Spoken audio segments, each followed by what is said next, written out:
The sounds around us can be harmful or helpful to our mental, emotional, spiritual, and physical health. Loud sounds, such as sirens and heavy daily traffic, can trigger the brain's threat response, which can damage our well-being in the short term and long term. Yet when we mindfully choose to bring soothing sounds into our lives, the benefits can be tremendous. Whether you enjoy the gentle flow of a song melody, sounds of nature, or a singing bowl, the healing power of sound awaits you. Today, I'm joined by a renowned pioneer in the world of sound and music medicine. So stay tuned. Today, we'll focus on this listener's real-life question. My husband constantly listens to the TV with the volume way up. He watches endless news programs and shows that feel disturbing to me. They're loud and often violent. I've tried to get him to use headphones, but he says they ruin his experience. I try to get him to understand that the volume, noise, and negativity are affecting my health. He says it's nonsense, that I'm just too sensitive. What do you think? And with that issue as the focus of today's episode, I'm Dr. Carla Marie Manley, and this is Imperfect Love. Please note, as this episode may contain sensitive information, listener discretion is advised. If you need any information on this topic, please see the links in the show notes. Welcome to Imperfect Love with Dr. Carla Marie Manley, psychologist, author, and relationship expert. I'm here to help unravel mysteries and misconceptions about love, relationships, and mental health issues, plus everything in between. Love is complicated, people are imperfect, and relationships surely can be tough. Together, we'll navigate this messy, imperfect space of real life.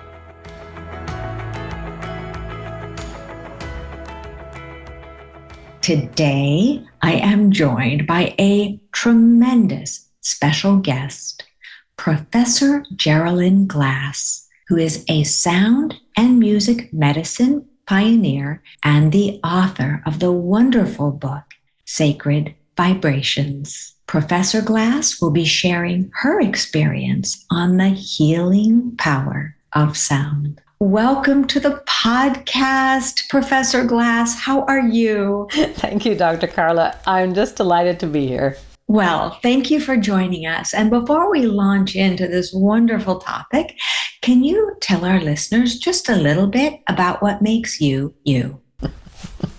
What makes me, me?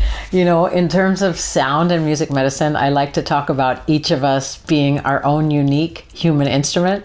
You know, so perhaps, Dr. Carla, you are the flute, and perhaps in this case, I'm the cello, you know, but each of us does have our own unique vibrational frequency, our own unique vibrational signature. So what makes me unique? Well, I've been in music really since I'm 4 years old, and music has been the passion of my life. I started singing lessons when I was 11. So I think music has guided everything I've done in my life, and the passion for sound and how music connects us heart to heart. I think that that's something that's very unusual about it, and that it's really the language of humanity. So that's certainly one thing that makes me, I think, a little different than others. Well, thank you. And it's so you, clearly, for listeners, if you're not watching with video on, if you're not on YouTube or something, see if you can pop in, because behind Professor Glass, she is in her teaching studio, and behind her are an array of gorgeous crystal singing bowls. And my goodness, what magic. I want to pop in and somehow touch all of them and hear them go make their wonderful noise. That beautiful, I don't even know, it's not a clang, it's not a bing, it's an Ooh, like that. So do you mind taking a minute and just playing that sound so that our listeners Sure. can get into the session with us and get a sense of how beautiful that singing bowl magic can be? Here we go.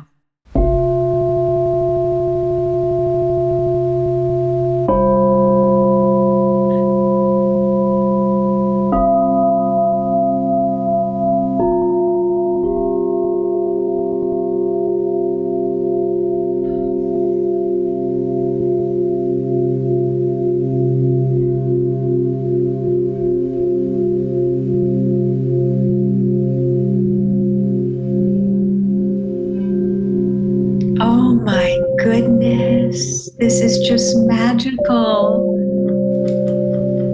That's a little sample of a beautiful, I'm going to call it's in the key of C major, and it would correspond to the chakra system. So if Oh people my are interested goodness.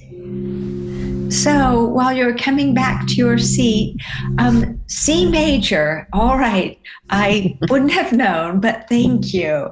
And I could tell as I was sitting, even though I'm a pretty calm and even-tempered person, I could feel as you played some of the notes, my body was just going into a calmer and calmer state. And especially the third and fourth one, I don't know what it was about those particular singing bowls, but something in them felt really extra good to my spirit, to my energy.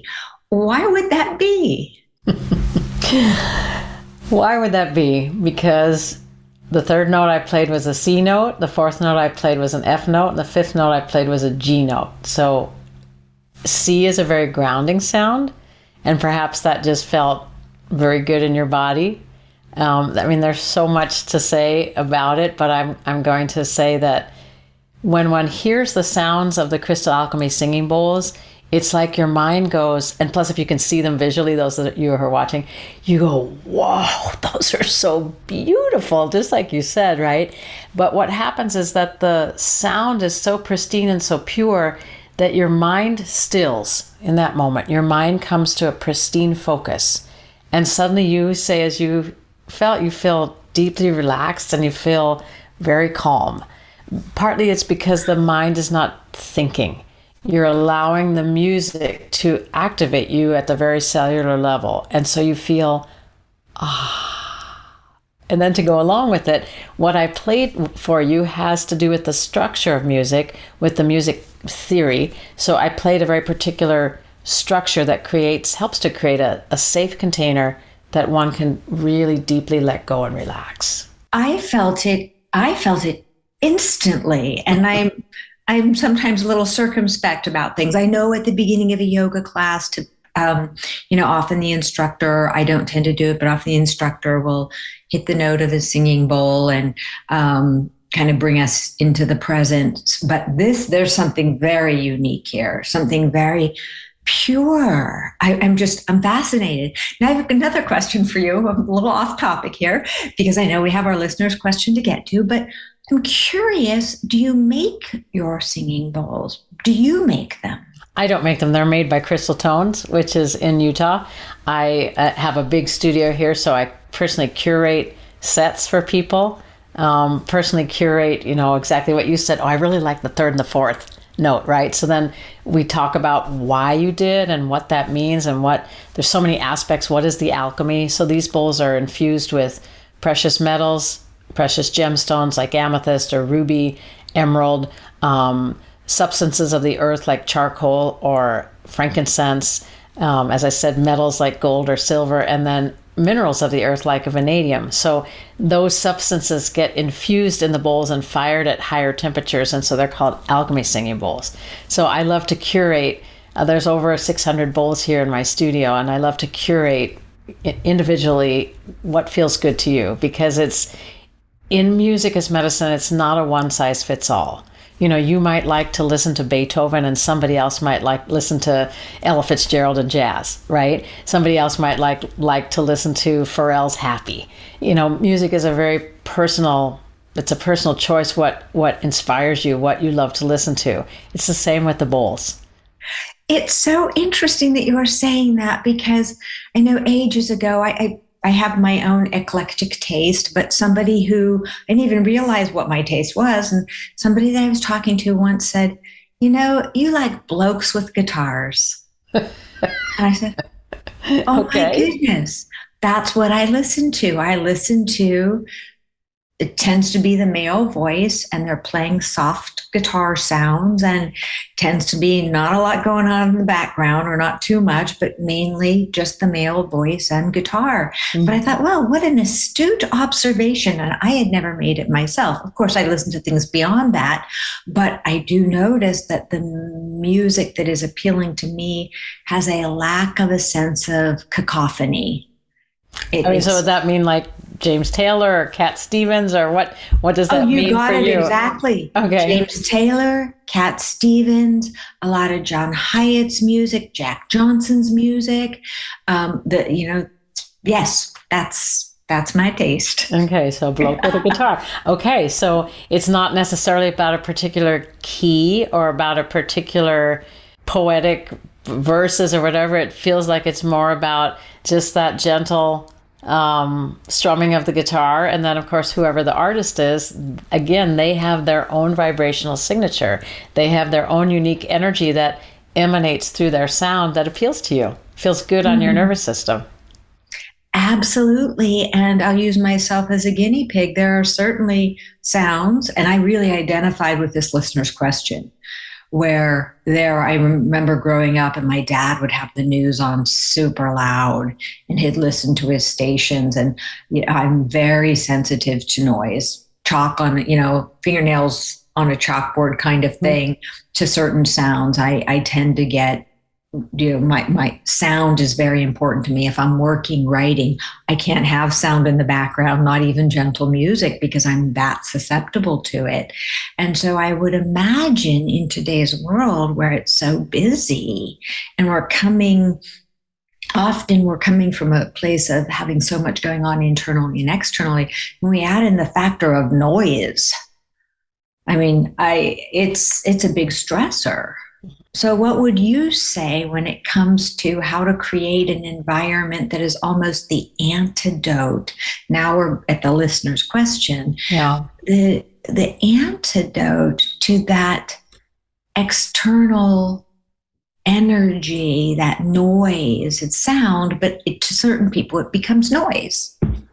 Right, and that noise can feel, there's an energy in that noise. That noise can feel aggressive. That noise can feel frightening. That noise can feel that it's threatening in some way. And so, if you're in a relationship with someone, you want to have them respect that. You want to have them feel like, I hear you. I hear that's uncomfortable for you. I can't do it with headphones, but perhaps for the 2 hours that I'm watching television, perhaps the partner can go into another room and she can put headphones on and she can listen to music that she loves. But it's the energy of what one feels through sound that can be very debilitating for people. I know I've experienced that same thing. It's like I need to get away from those sounds. They're very aggressive, right? And it's not that your system is too sensitive. You feel sound. One of my dear friends is a great 5-time Grammy Award-winning musician, Victor Wooten. He talks about we don't always only hear sound with our ears. Every single part of us, our eyes hear sounds, all our organs hear sounds. It's not just, okay, I'm going to just put my headphones on and just block my ears. It's not about that. And especially if you're a sensitive person, which many, many of us are, then sound has an effect on you. That's this whole topic now of music as medicine. Sound is very powerful, Dr. Carla, as you know. Well, Professor Glass, I have never heard what you just said, and I want to repeat it because it's so big. Yeah, it's big. That we don't just hear sounds with our ears. No. And I never thought of it that way, but it makes sense. Yesterday morning, I was doing my morning run hike and a tractor went by and there was a piece of pavement and there was something clattery, really loud about that type of tractor. It had treads on. And I remember thinking, oh my goodness, I need to stop And because this is disturbing my peace in this place right here, right now. And it did feel as though that noise was entering far more than just my ears. It was entering my system. It was, my very cells. And so the way that you said that we hear, which is why that vibration in your book is Sacred Vibrations. And so I now just got that on a deeper level. We can have sacred vibrations and we can have what I experienced yesterday. Noise. Which is the antithesis of a sacred vibration. Well, just think about when you're listening to music or when someone even says something and you get goosebumps. What's that about? It's not that you heard that piece of music that reminded you of this just through your ears. Your whole body is reacting to it. Or think about music where you're listening, you're feeling the music. You're not just hearing it, you're feeling it and you want to start to dance. The music makes you want to move your body. It's not just happening in your ears.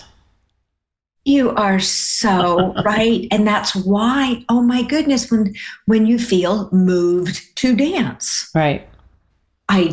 You feel moved because your ears are picking it up. Oh my goodness, this is so fun and so wonderful. We can imagine looking back at the listener's question, so they're taking in this sound that their partner's listening to news. We don't know what their political orientation is, if they're the same, whatever, if the news is disturbing, what the content is. But it also sounds like possibly they're getting some of the visuals of it. But even if they were completely in the other room, the idea that this is actually affecting their body on a cellular level. And I really appreciate the part where you said maybe this person can put on headphones and go into another room. And I do have to say, I have encountered this very issue across different genders, but with couples who say, this person can listen at this level and I can't. And we each want the other one to be the one to put headphones on because neither person wants to put on the headphones.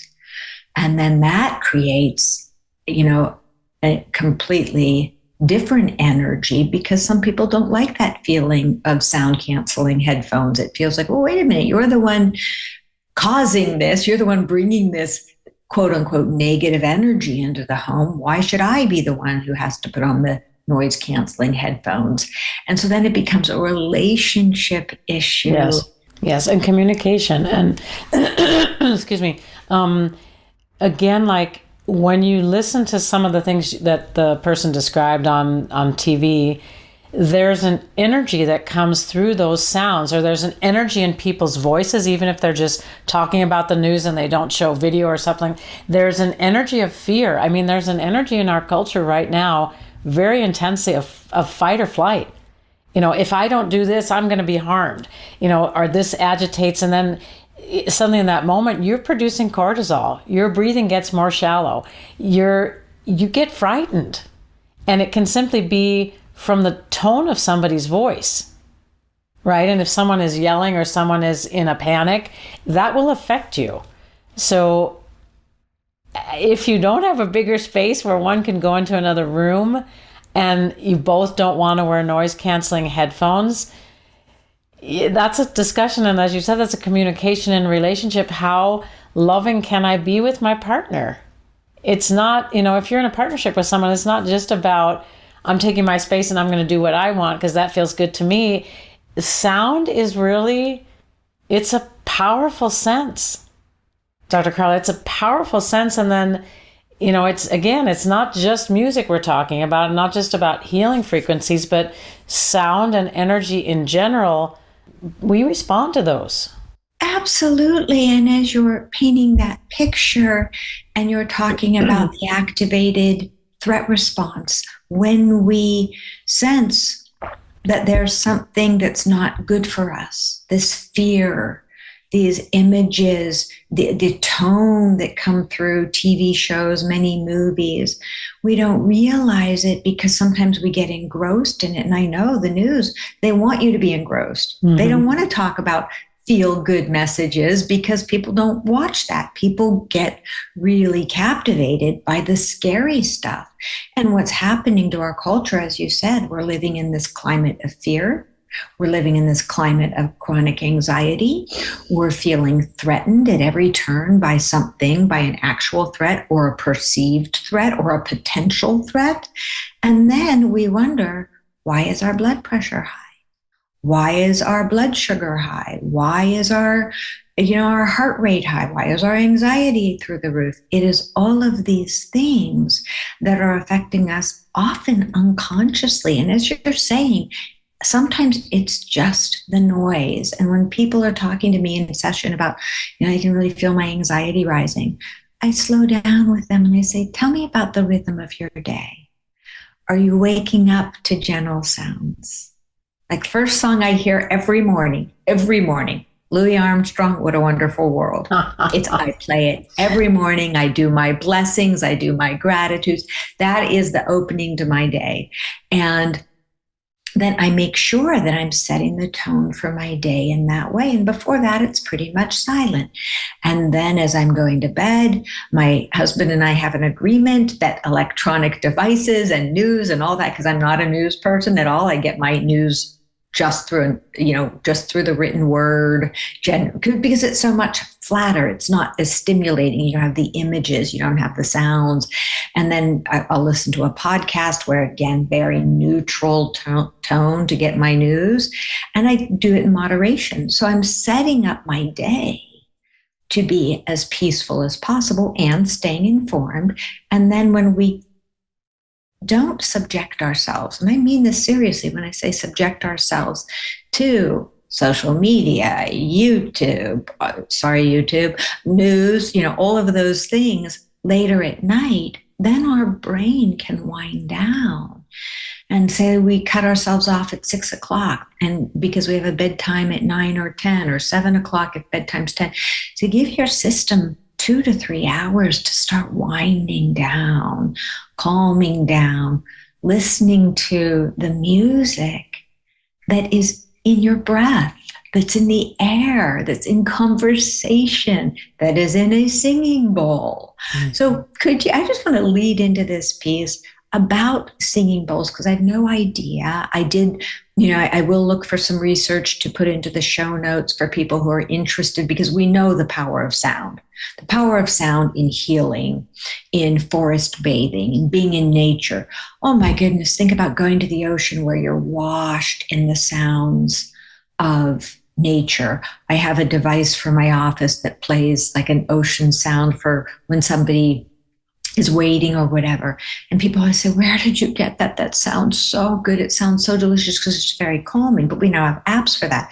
But there's nothing like a singing bowl. So can you talk about how someone might use that, and maybe this individual who wrote in, but all of our listeners, to create a more fluid routine where you can get these doses? Because actually, you know what I'm hungry for right now? I'm hungry for you to play your sounds again, because that was so lovely. I was like, oh, when is she going to play them again? Because I can imagine that there's a bit of not an addictive quality, but to where you want it again. Well, first of all, to answer your first question, I've created a lot of music. So we have an album called The Crystalline Sounds of the Earth. And there's 3 different tracks that are 22 minutes on it. And one has the ocean and the seagulls and the dolphins and the whales. And one has land, and one is about air. So there are 3 different sets of singing bowls, 3 different combinations of notes. They're all tuned to 432 hertz. So that's a beautiful album to just have on. Someone just wrote me this morning and said, we used that in our yoga class, and it was deeply relaxing. So take a listen.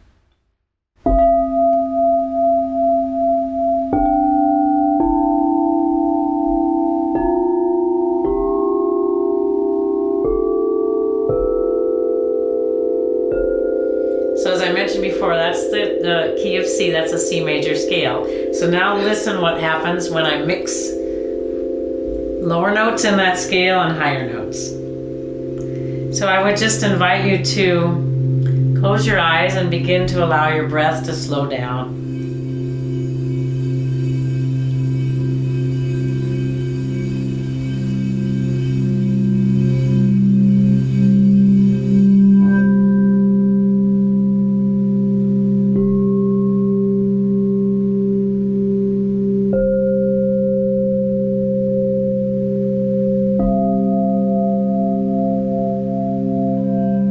Simply noticing, how does it feel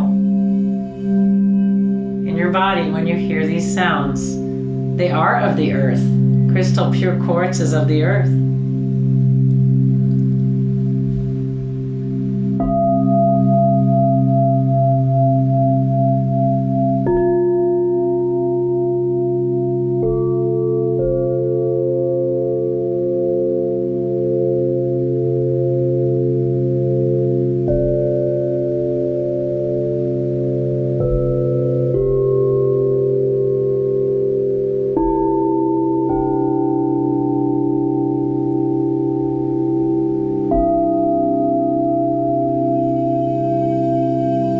Oh, they're just gorgeous. I mean, for me, they've changed my life. These sounds have changed my life. So, it's important, I think, that everybody integrates some kind of prayer or meditation or stillness. As you said, you start with your day with, that's one of my favorite renditions of that song, What a Wonderful World. I listen to that often too. What is it that calms your nervous system? Do you prefer a song with words and you come right into that groove of, and I think to myself, what a wonderful world? Do you come into that groove, or do you like something like I just played that's just ethereal but very grounding sounds? The point of working with the bowls is also that, you could hear that this was very grounding. This sound is also grounding, but a little more centering in the body. This sound is also very centering in the body, and this sound, the higher sounds, are more expansive, right? And so in comparing it to like a chord in music, I have the root of the chord, the middle of the chord, and the top of the chord. What those sounds are helping me to do is ground myself and feel a sense of stability, center myself, feel like I'm at home and safe in my body, and then expand myself to be open to, how do you want to say it, the divine, the cosmos, the spiritual aspect of life, the aspect of life that's beyond what we can see. Absolutely. I'm following you. Before I ask you a question about the chakras, which you mentioned earlier, I'm pointing as if you know exactly what I'm pointing at, the large kind of opal one in front of you, closest to me, and the blue one to what would be your right. Could you play those? This one? Yeah. The one that has the dolphins on it? Yes, I thought they were dolphins.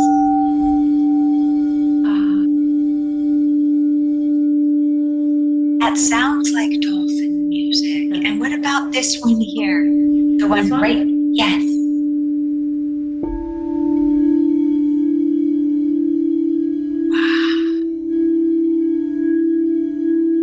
That's an incredible, all of them are incredible. That's a combination of gold, pink gold, and phenakite. And this one with the carved dolphins is a combination of aqua gold, so gold that's fired till it turns blue, and the carving of the dolphins. Oh, and each one is so different. Each one's so different. This is a D note. This is an E note. So as I went up the scale,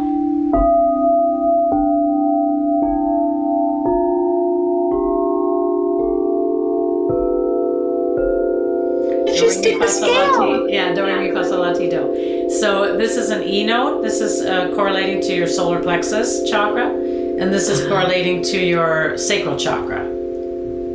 So we can work with them in terms of, it depends who the audience is. If people are open and know about the chakras, the energy centers of the body, then we can work and speak about that. But if they're just open to listening to music, then it's a whole nother thing. Then just take a listen. Here's some beautiful, relaxing music. And I don't have to talk about energy systems or chakras.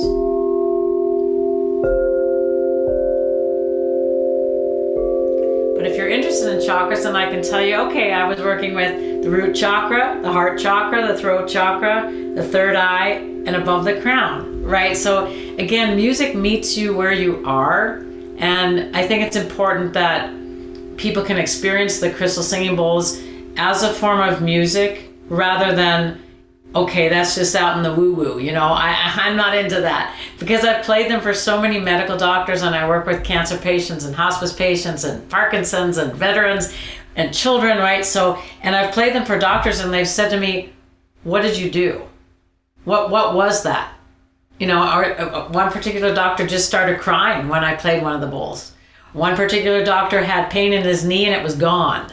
So it's like, how do you want to meet people? Where does music meet you, right? And I think for me, that's an important part of the medicine of it, is how do you feel safe?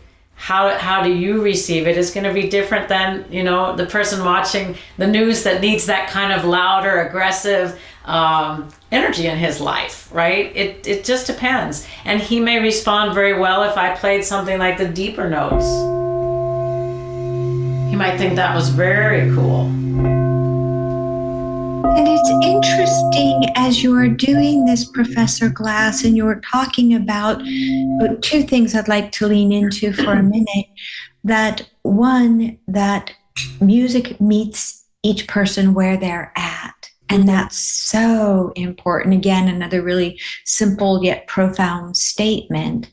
And the other piece about, physicians, sometimes we're so into the science that we need to see the research, or we need the pill, we need, the latest methodology. And we forget that sound healing has been around for as long as humans have been around. People have known to go sit by the river. People have known to retreat from sounds that are threatening. People have known to gravitate toward quiet when they're not feeling well. Those softer sounds. And so, as you said, woo-woo, as some people might think it is, all you need to do is experience sound. How does it feel when you have a siren coming at you? Does that feel good? Does that feel calming? How does it feel to listen to a singing bowl or a bird or, a river gently flowing by? It feels soothing. Something in our system says, ah. I was just watching an interview yesterday with Dr. Jane Goodall, and just like she said, her place of peace was being out in the wild, just having that stillness of nature, and then connecting with the animals, whether it was a tiny bug or the chimps or whatever. Like, there was something for her about the peace of nature. And that's what I love about the bowls, is that they are crystal, they are quartz, they're coming from the earth. So there is something super grounding about them. And then you put the different alchemies in, and of course that changes everything, or the different notes or the different tunings. But for me, essentially, this is music. And that's why my book, Sacred Vibrations, is how do we find, for each of us, what brings that sense of stillness? What brings that bigger sense of connection to God or the universe or nature, however you want to call it. But every human being needs that sense of quiet, that sense of a space that's safe, where you can renew, where you can revitalize, where you can rejuvenate yourself. And for me, music has that, it offers us that. Absolutely. And I'd love to pause here, because this takes us back to the listener's question, where you said, and I wrote it down so I can get it pretty close to verbatim, we need that stillness and sense of connection. We need that sense of quiet.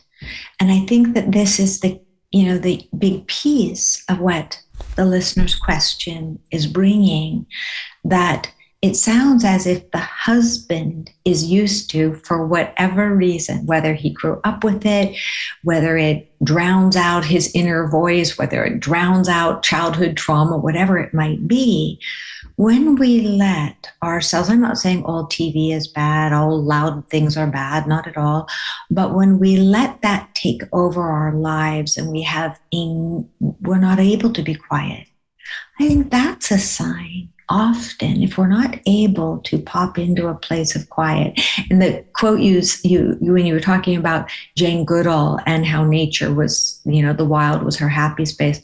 I remember being on a safari, and I've never felt so peaceful in my life. I could have just sat there all day, listening to the crackles of nature, watching whatever magnificent animal came by. I mean, there was no sense of time. I didn't realize, it just, there was so much stimulation just in the sounds of nature, so much peace. But when we forget that nature, that just being present has so much to offer us, that we don't need to be distracted by television, by noises here and there. We don't need that. And it can be scary for people to let go of that. It can be scary if people who are used to being busy and stressed and hearing all of this negative news. It can be scary to let go of that. And what's that song? The Sounds of Silence. Mm-hmm. Can't think of who that is, but anyway. Simon and Garfunkel. Oh, Simon, of course. Simon and Garfunkel. Another one of the ones that I really like, because again, it's those really soothing tones in many cases, but those sounds of silence. And I think that's, even though your singing bowls aren't silent, they invite us to be silent. And as you said at the beginning, which I didn't realize till I was talking to you, they stop the noise in your mind. They quicken you. In other words, I remember when I very first heard them 19 years ago, I was with my mother, and I was like, whoa, what is that? Because it has this pristine sound that has all these overtones. It's not a metal instrument. It's not a wood instrument. It's actually crystal. So there's something, the words that came to me at that moment were just, it's exquisite. And there was some part of my being that knew those sounds. Like I recognized, which is wild, but there was something very soothing and safe and ancient about the sound. And I don't know if you know Anita Moorjani, who wrote Dying to Be Me. She's another Hay House author, and she had a near-death experience. And she told me when I played for her, she said, Jeralyn, those are like the sounds that I heard in my near-death experience. And I've had also times with cancer patients, one cancer patient who was a traditional meditator. So she knew how to meditate in silence for 28 years, she said, but she'd never meditated with music or with sound. And she said afterwards, Jeralyn, I don't even know how to put it in words, but I'm no longer afraid of death because I've heard the sounds of heaven. So there's something very ethereal, and yet at the same time, they're grounded sounds, they're solid sounds. But I always say to people, it helps you to bridge heaven, earth. It helps you to bridge the seen and the unseen. And for many people, that spiritual talk might be too woo-woo, right? But we all know that when you are out at night and you look up at the night sky and there's this sense of wonder, or as shared being in the Serengeti in Africa, there's a sense of vastness that you recognize, I'm just a tiny part of nature.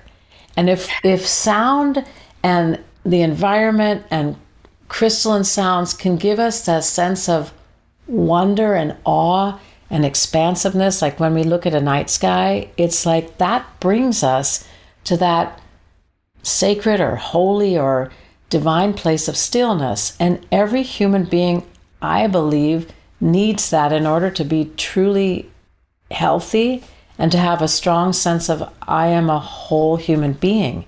It is a medicine.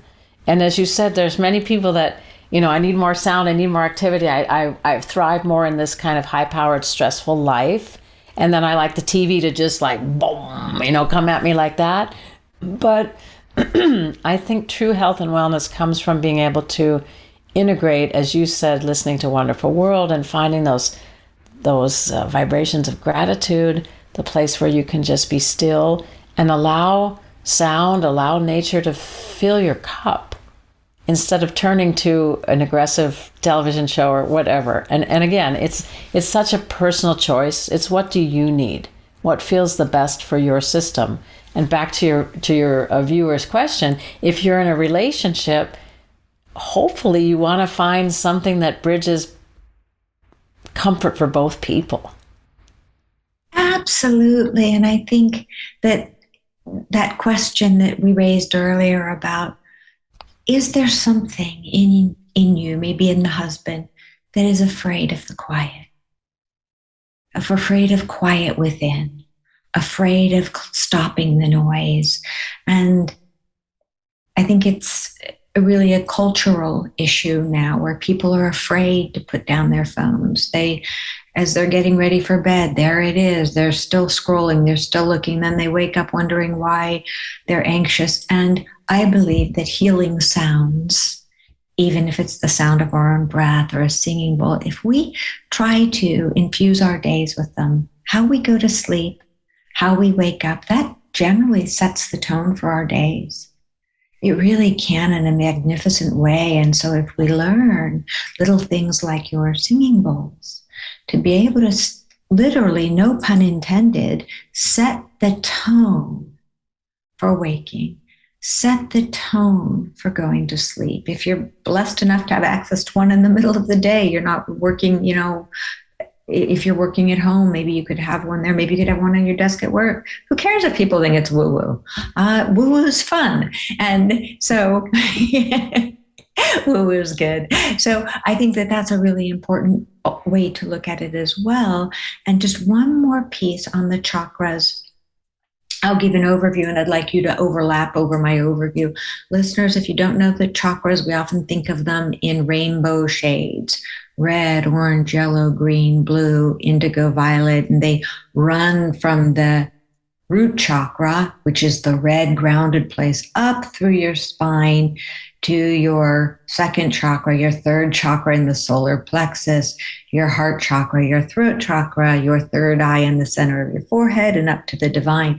And it's ancient. The idea of chakras has been around since ancient times, and it's simply a way to visualize. As you were saying earlier, sometimes you need something that feels really grounding.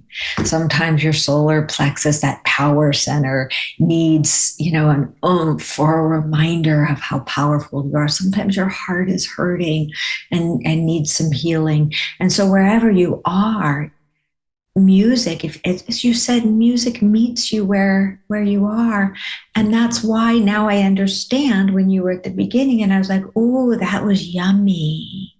And you said, oh, well, that's what this one was hitting in you. I was like, oh, yes.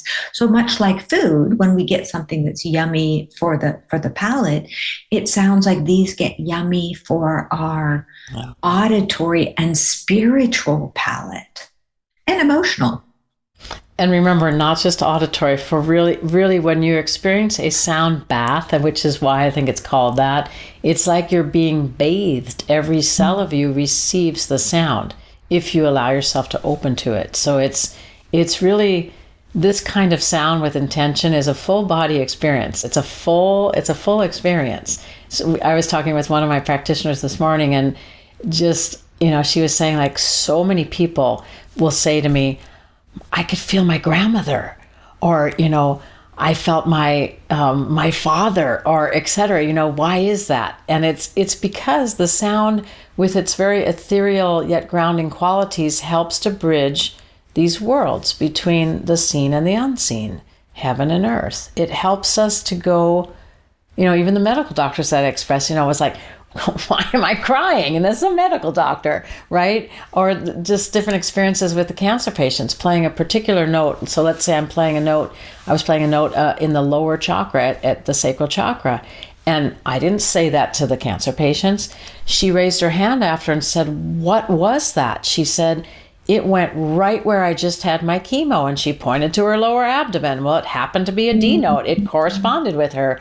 But Dr. Carla, in that situation, somebody else might have said, wow, I really felt that at my throat, right? So again, there's no one prescription. There's no one size fits all. And you think about it in terms of the music that you love and the music that others love, right? So the person that maybe felt that D note at their throat chakra might have had an original wounding in their lower abdomen, but it worked itself out in their life that they can't express themselves easily, right? So they feel it here in their throat, but the original wounding may have been in the lower abdomen. So it's like we don't look for one-to-ones. And when you describe the 7 chakras in the body, these are the energy centers. Yes, there are corresponding notes to each of those chakras. But again, that the cancer patient was definitely a one-to-one, but somebody else might have said, wow, I felt it here.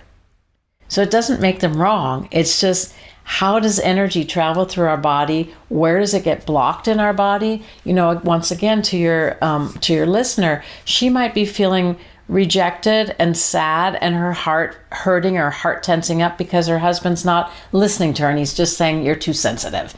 And she's saying, but no, I mean, I feel the energy coming from that screen and it's frightening to me. It makes me contract. Right? So how do we work through our differences? How can music be that medium that helps us to find coherence and harmony and unity rather than what we see so often? Pointing the finger and getting into conflict. And I love how you got to the root of that question, which is what I too believe is there. Yeah. It sounds as if she doesn't feel like she's being listened to, that she's being considered, that the energy that's important to her is being poo-pooed because she's too sensitive, which she's sensitive. We are all sensitive beings. It's just, are we drowning out our sensitivity? Or in her case, she is wanting to be able to be at peace with her sensitivity and have a peaceful surrounding atmosphere. And so by communicating with the partner and the partner getting it and honoring it, and maybe finding a way where he listens to his news when let's say she's out gardening, or she has to run errands, or maybe he sets up a man cave in the garage where he can listen as loud as he wants, right? Or maybe he'll listen to this episode and decide that maybe he wants a singing bowl to experiment.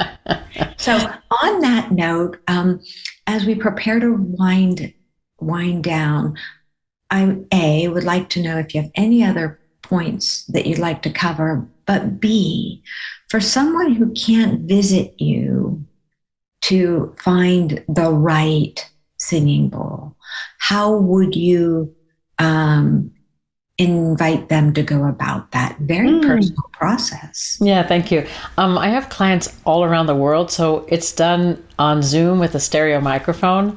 So it's done here in this little studio, and then I bring the bowls from the other room and we talk and share, because there's so much to the science of it all. There's so much, as I said earlier, with the structure of music. So you go to our website, crystalcadence.com, and I chose that name for the company many years ago because working with the crystal and structure, and then cadence is a very important structure in music.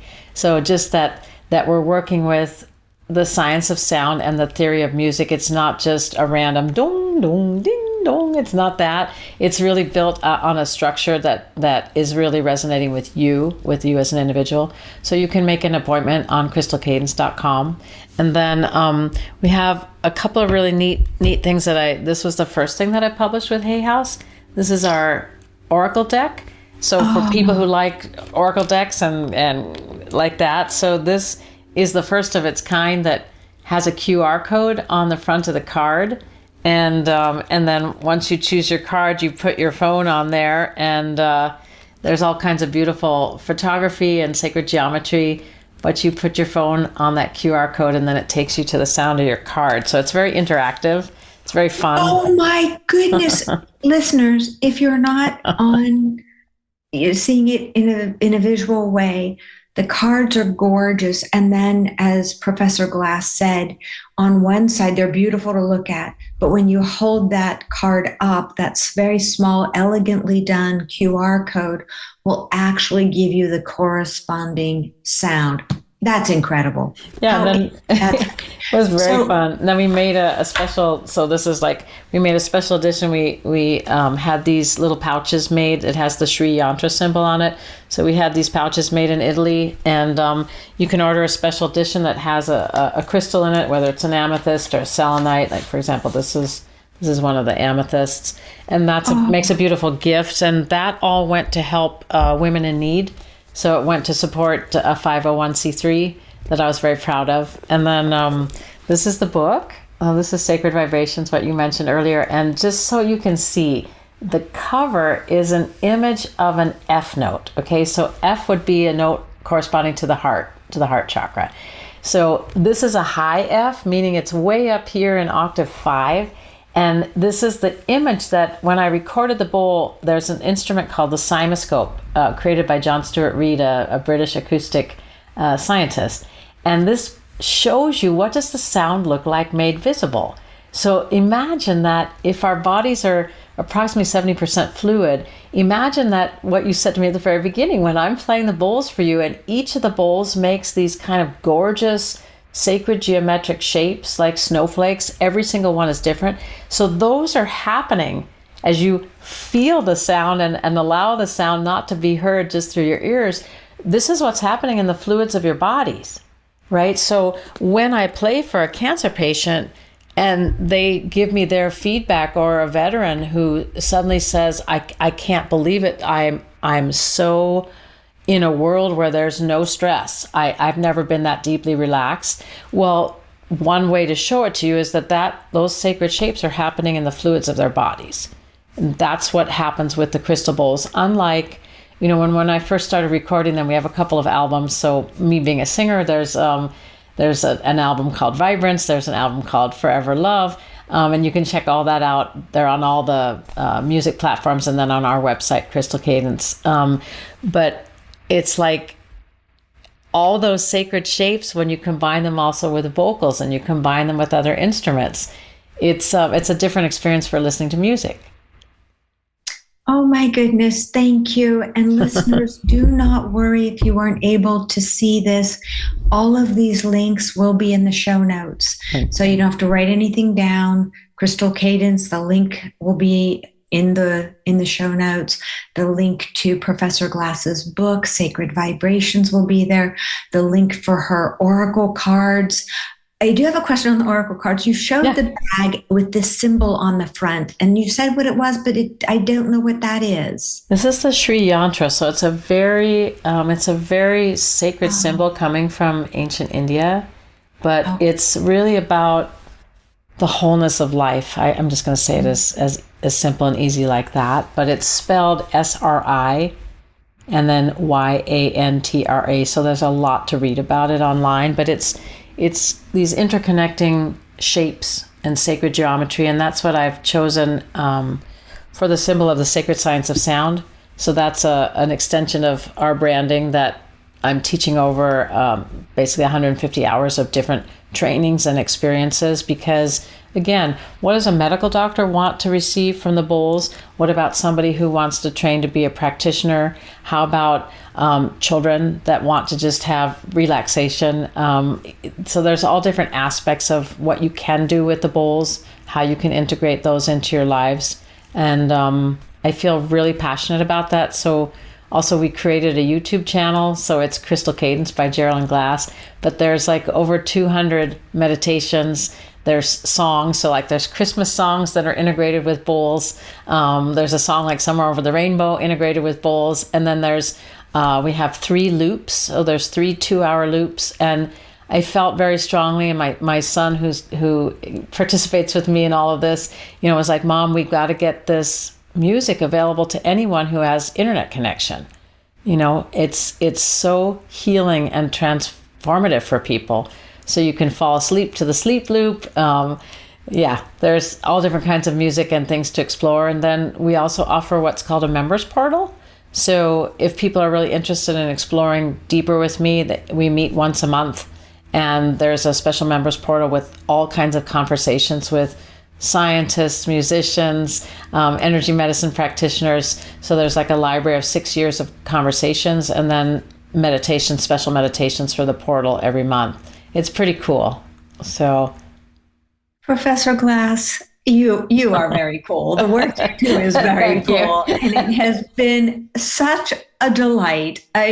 Such a delight and such a rich conversation that has taken us in many unexpected directions, and all of which I appreciate. And I can only say, listeners, again, if any of this, I love the term woo-woo, because for some people that has a negative connotation. For me, I think, hey, woo-woo has been around. Woo-woo is primordial. It is who we are. And so, it's okay to dip your toe in woo-woo and see if it feels good. And, proceed it at whatever pace feels good to you. But it's so important to open our hearts to quiet, to sound, to music, to really being more in touch with who we are without the noise. It's really okay to let go of the noise. And I think one thing I share a lot is what I learned from my singing teacher when I was very young is take the question mark off your back.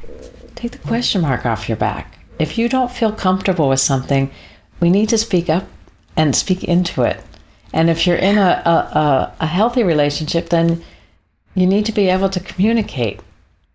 And it's going to unlock triggers, and it's going to unlock all kinds of stored energies and stored traumas. But that's what sound, I think, and music as a medicine can help us to just keep this. I always felt as a young singer, music is love. That's what music is. When you're listening to that male voice singing, with the guitar, it's love for you. It feels comfortable. It feels safe. We want to find music and sound vibration that helps us feel safe, held, comfortable. And the ability that love flows easily is that's what's healing. Absolutely. And what a wonderful note to end on.